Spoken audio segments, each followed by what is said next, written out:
Salam, selamat pagi, selamat hari Minggu, selamat berbakti dengan penuh sukacita. Dan tiba waktunya kita akan menerima firman Tuhan. Sebelum kita mendengar firman Tuhan, mari bersama dengan saya katakan, saya adalah orang yang paling disayang oleh Tuhan. Amin. Puji Tuhan, judul firman Tuhan pagi hari ini adalah penggenapan hukum Taurat. Kalau Tuhan sudah menggenapi hukum Taurat, ya, seperti yang dikatakan di dalam Matius 5 ayat 17, janganlah kamu kira, menyangka bahwa aku datang untuk meniadakan hukum Taurat atau kitab para nabi. Aku datang bukan untuk meniadakan hukum Taurat, melainkan untuk menggenapinya. Tuhan Yesus datang ke dunia untuk menggenapi hukum Taurat. Kalau Tuhan sudah menggenapi hukum Taurat, bagaimana kita harus hidup, menjalani hidup mengiring Tuhan? Apakah kita mesti berusaha untuk memenuhi hukum Taurat? Sebelum kita mendengar firman Tuhan, mari kita berdoa. Bapa, kami siap Tuhan mendengar firman-Mu, urapan-Mu, pengertian yang baru boleh kami terima lewat firman hari ini ya Tuhan, yang akan disampaikan oleh hamba-Mu. Biar pengertian, kuasa, urapan-Mu mengalir di tengah-tengah kami, sehingga firman-Mu tidak akan terlewatkan sebagian kecil apapun. Terima kasih Tuhan, kami siap di dalam nama Yesus yang berdoa. Amin. Nah, puji Tuhan. Sebelum kita masuk lebih dalam lagi, saya mau bertanya, bagaimana kira-kira perasaan seseorang yang memiliki utang yang banyak selama ini, sudah bertahun-tahun, sudah berpuluh-puluh tahun, tidak kunjung lunas-lunas. Kira-kira apa yang akan terjadi ketika ada seorang yang berkemurahan membayarkan dan melunasi seluruh hutang-hutangnya yang selama ini berjuang ia lunasi? Ya, pasti tentu dia bahagia, dia sukacita, dia sangat berterima kasih sekali. Tetapi adalah sebuah keanehan kalau ada orang malah tidak bersukacita, malah tidak berbahagia. Bahkan lebih herannya lagi kalau ada orang sudah dibayarin tetapi tetap berusaha untuk melunasi hutangnya. Nah, ini yang dikatakan dengan apa? Sebuah kebodohan, menyusahkan diri sendiri. Ya, padahal kesusahan tidak perlu kita cari ya, kalau kesusahan itu udah pasti datang. Nah, tetapi adalah sebuah kesusahan ketika saudara dan saya berusaha melunasi apa yang sudah dilunasi. Nah, kalau Tuhan Yesus sudah menggenapi hukum Taurat, maka kita tidak perlu lagi memenuhi hukum Taurat dalam kehidupan kita. Makanya di sini Paulus mengingatkan jemaat Galatia, ya. Karena apa? Jemaat Galatia masih saja mau hidup di bawah hukum Taurat, walaupun Tuhan sendiri telah menggenapinya. Makanya di sini Paulus kembali berusaha menyadarkan jemaat Galatia agar tidak lagi hidup di bawah hukum Taurat, agar mereka tidak lagi hidup di bawah hukum Taurat, melainkan hidup di bawah kasih karunia. Karena itu adalah sebuah kebodohan. Karena itu namanya menyusahkan diri sendiri. Dan ternyata masih banyak orang Kristen yang hidup secara demikian. Buktinya orang Galatia. Kalau dulu di zaman orang Galatia ada, saya yakin di zaman ini juga banyak orang-orang yang hidup secara demikian. Karena itu mari kita belajar bersama-sama, ya. Kita belajar bagaimana prinsip hidup di bawah hukum Taurat dan bagaimana prinsip hidup di bawah kasih karunia, ya. Karena itu Paulus di sini memberi dua kiasan, kiasan, ya. Ada dua kiasan, yang satu Hagar, yang satu Sarai.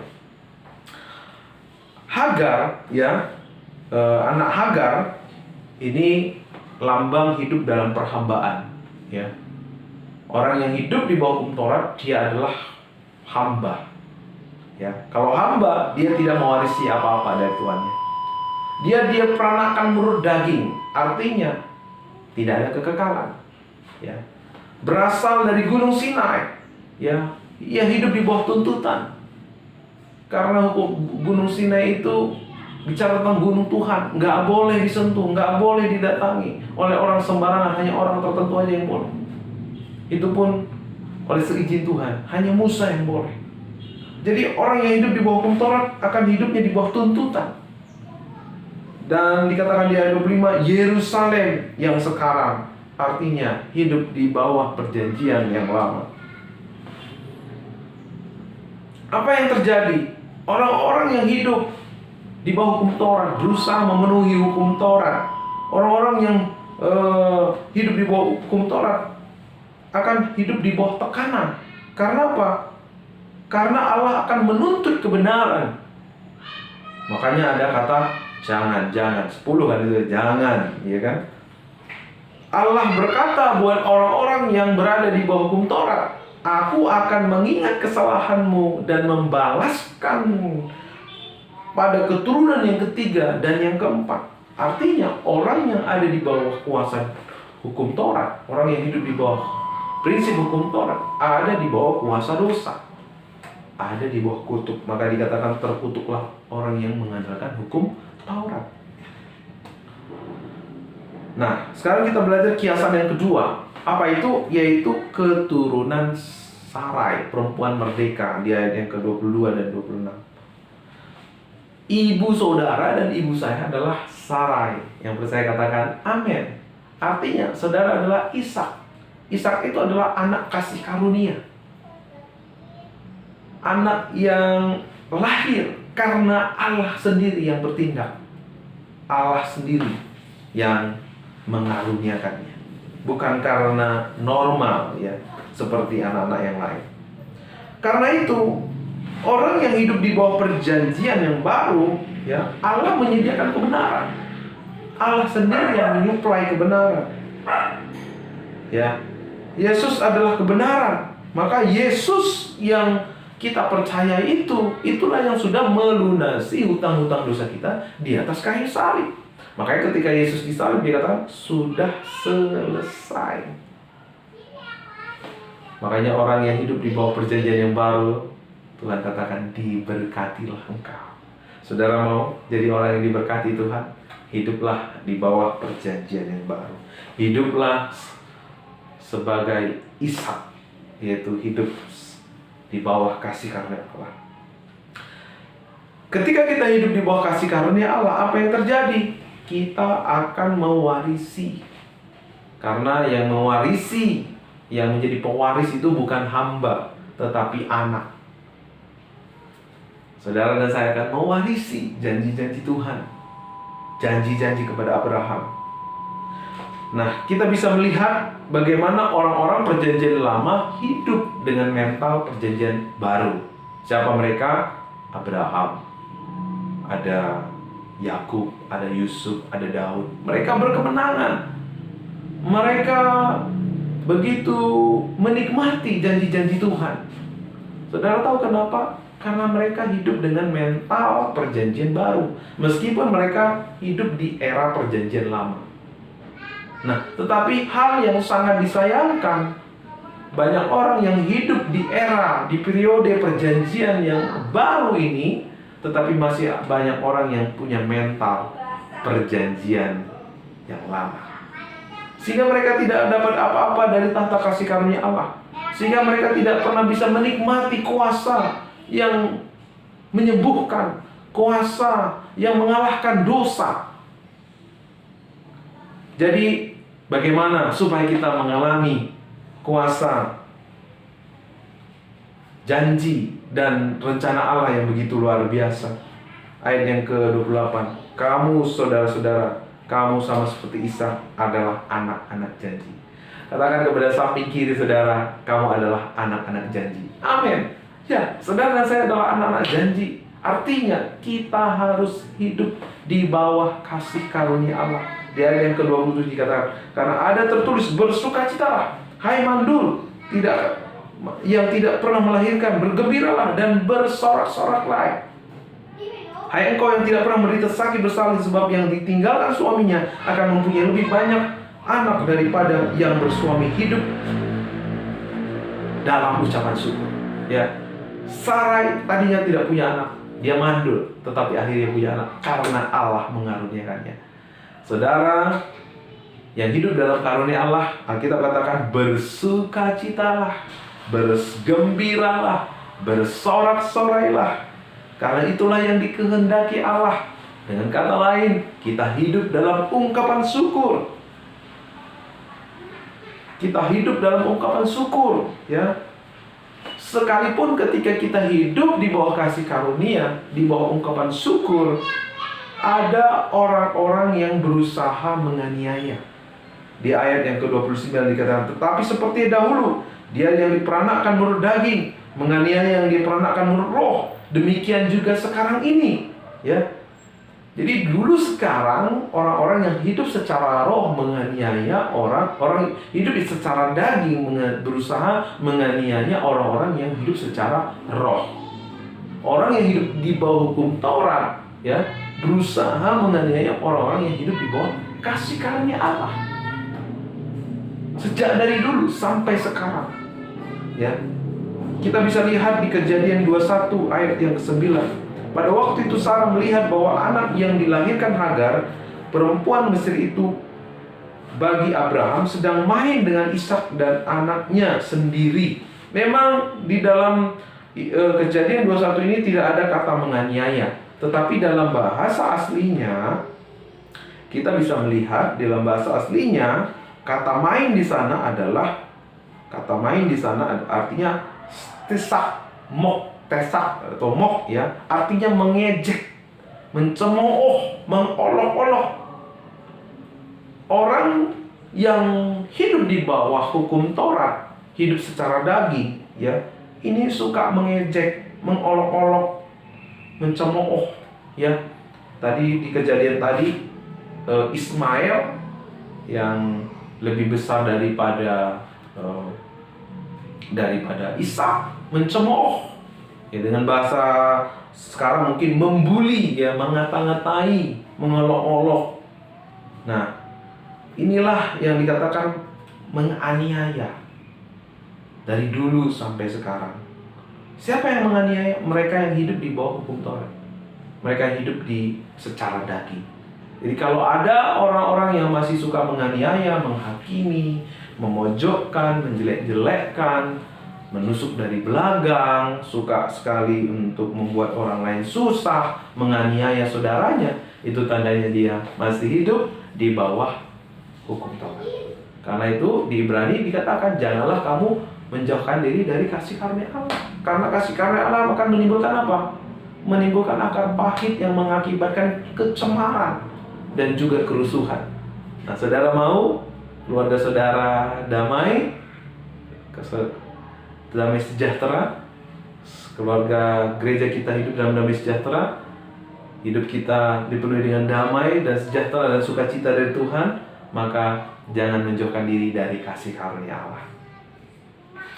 Maka apa yang harus kita lakukan?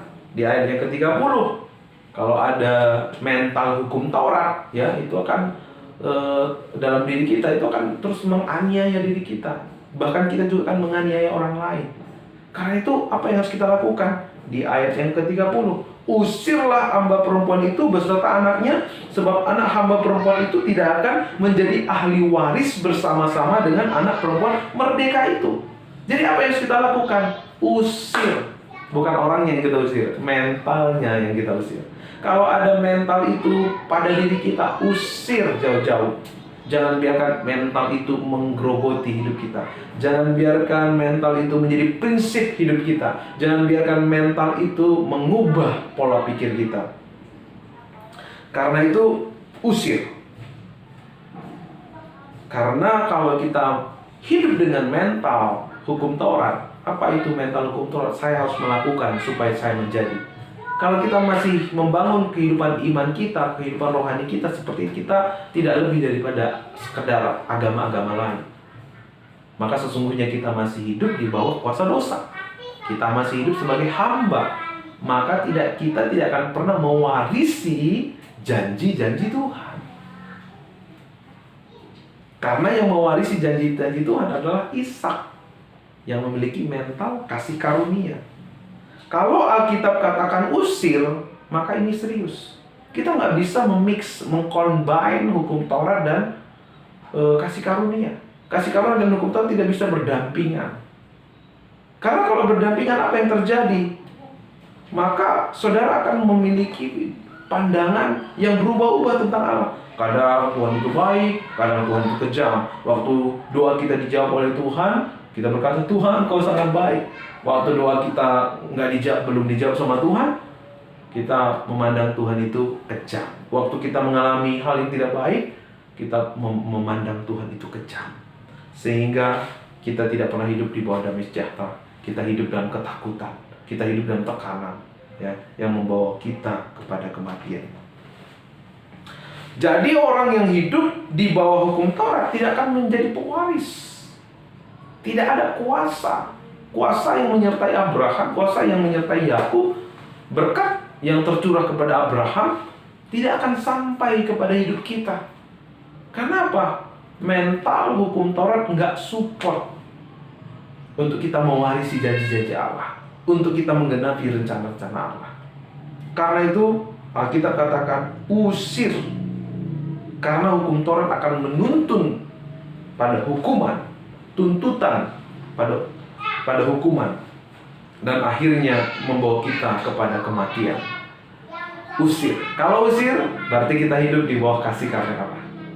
Dan di dalam Roma 5 itu juga dikatakan, sebab jika oleh dosa satu orang maut telah berkuasa oleh satu orang itu, maka lebih benar lagi mereka yang telah menerima kelimpahan dari kasih karunia Allah, kasih karunia dan anugerah kebenaran akan hidup dan berkuasa karena satu orang itu, yaitu Yesus Kristus. Orang yang menerima anugerah kebenaran dan kelimpahan kasih karunia Allah akan hidup dan berkuasa. Apakah saudara mau hidup dan berkuasa? Amin. Caranya bagaimana? Hiduplah sebagai Ishak. Hiduplah di bawah perjanjian yang baru. Bagaimana kita hidup di bawah perjanjian yang baru? Ketika ada pikiran yang berasal dari iblis mencoba mempermainkan saudara, ya. Ketika iblis menaruh pikiran, ayo layani Tuhan supaya kamu layak, ayo memberi supaya kamu diberkati, ayo mengasihi supaya kamu semakin menjadi benar di hadapan Tuhan, ayo lakukan perintah-perintah supaya kamu menjadi kudus di hadapan Tuhan. Saudara bisa berkata, aku telah dikuduskan oleh Tuhan. Kasih karunia Allah telah menguduskan aku sekali untuk selama-lamanya, dan aku hidup dalam anugerahnya. Aku taat, aku melakukan perintah-perintah karena Yesus mengasihiku. Karena Yesus terlebih dahulu melayaniku, maka aku mau hidup mengasihi dan melayani Tuhan. Amin. Ketika iblis menaruh pikiran dalam pikiran saudara, mencoba mempermainkan saudara, tuh, khususnya pada waktu saudara sakit, tuh kan, kamu sakit kan? Tuh, itu karena kamu belum melakukan perintah yang Tuhan mau. Nah, ketika itu saudara berkata, memang aku belum bisa taat, tapi kasih karunia Allah tersedia bagiku. Aku akan pulih, aku akan bangkit, aku akan sembuh, dan aku akan menjadi pribadi yang lebih baik. Ya, karena Tuhan telah menanggung penyakitku di atas kayu salib, maka tidak ada lagi penyakit yang boleh ada dalam tubuhku. Dalam nama Yesus, aku sembuh. Ketika melihat orang lain kena celaka, mengalami pengalaman yang tidak baik, saudara justru yang hidup di bawah hukum Taurat justru akan menghakimi. Ya, tuh kan, kamu kan gara-gara kamu nakal, gara-gara kamu tidak dengerin, maka kamu seperti itu. Ya, itu sering sekali dilakukan oleh manusia. Tetapi saudara dan saya yang hidup di dalam kasih karunia Allah justru akan berbelas kasihan dan mendorong orang itu untuk bangkit, sehingga dia pun akan bangkit dari keadaannya. Jadi mari Bapak Ibu, jangan membayar apa yang Tuhan sudah lunasi di atas kayu salib. Tuhan sudah menggenapi hukum Taurat di atas kayu salib. Karena itu bagian kita adalah bersyukur. Hiduplah dalam ucapan syukur. Bangun kehidupan iman kita. Biar kesetiaan kita, ketaatan kita untuk melakukan perintah-perintah Tuhan sebagai ungkapan syukur, karena Tuhan telah menyediakan segala yang baik. bagi kehidupan kita. Jangan berusaha untuk membayar apa yang Tuhan lunasi. Hiduplah sebagai Ishak. Kita akan mewarisi janji-janji Allah. Kita akan menggenapi setiap rencana yang luar biasa. Usirlah hukum Taurat jauh-jauh. Jangan biarkan bersarang dalam pikiran kita. Jangan biarkan menggerogoti iman kita. Ya, kita hidup dan membangun kesetiaan, kesungguhan kita di atas kasih karunia. Dan lihatlah, Tuhan akan menyatakan janji-janjinya tergenapi dalam hidup kita. Amin. Saudari berkati. Amin. Puji Tuhan. Mari kita berdoa. Tuhan, terima kasih buat firman-Mu. Kami mengucap syukur Tuhan buat firman-Mu. Hamba-Mu terbatas berkata-kata. Biarlah kuasa-Mu Tuhan yang memateraikan, yang menyempurnakan, sehingga firman-Mu Tuhan sungguh-sungguh Tuhan menjadi kekuatan baru dalam setiap kehidupan kami. Terima kasih Tuhan, terima kasih Hamba-Mu sudah selesai berkata-kata. Biar Roh Kudus-Mu Tuhan yang terus berbicara dalam hati sanubari kami masing-masing, sehingga kami makin tertanam dengan baik dalam kebenaran firman-Mu. Terima kasih Tuhan untuk jemaat-Mu, untuk setiap keluarga, untuk setiap hati yang haus dan lapar akan Engkau. Engkau terus mengaruniakan kasih karunia yang berlimpah-limpah bagi jemaat-Mu di tempat ini. Sepanjang minggu ini perlindungan dan penyertaan Tuhan sempurna kami alami. Biarlah senantiasa Tuhan kasih-Mu dirasakan, kasih-Mu dialami oleh segenap jemaat-Mu dimanapun mereka, baik ketika mereka di rumah, di kantor, di perjalanan. Jauh dari segala malapetaka, mara bahaya, musibah apapun. Karena Tuhan yang menjadi sumber segala yang baik, sumber perlindungan bagi setiap kami Tuhan. Yang sakit Tuhan sembuhkan, yang berbahan berat Engkau berikan kelegaan. Kalau ada yang kekurangan Tuhan, Engkau akan bukakan tingkap-tingkap langit sehingga semua tercukupkan dengan baik. Kalau ada yang membutuhkan pekerjaan Tuhan, Kau berikan pekerjaan yang terbaik. Kau juga akan menolong anak-anak kami menemukan jodoh mereka yang takut akan Engkau ya Bapa. Terima kasih Tuhan. Terima kasih. Kami percaya rahmat-Mu, kebaikan-Mu melimpah dalam setiap kehidupan kami. Haleluya. Amin. Bapak Ibu, ibadah kita selesai. Mari arahkan hati dan seluruh kehidupan-Mu dan terimalah berkat Tuhan. Kasih dan anugerah, penyertaan Roh Kudus ada pada setiap kita kemanapun kita pergi. Tuhan memberi engkau damai sejahtera. Tuhan menyinari engkau dengan wajah-Nya. Tuhan memimpin setiap langkahmu dari hari ini, esok, dan sampai selama-lamanya. Haleluya. Haleluya. Amin. Selamat hari Minggu. Selamat menikmati setiap rahmat dan berkat Tuhan. Tuhan Yesus memberkati. Amin.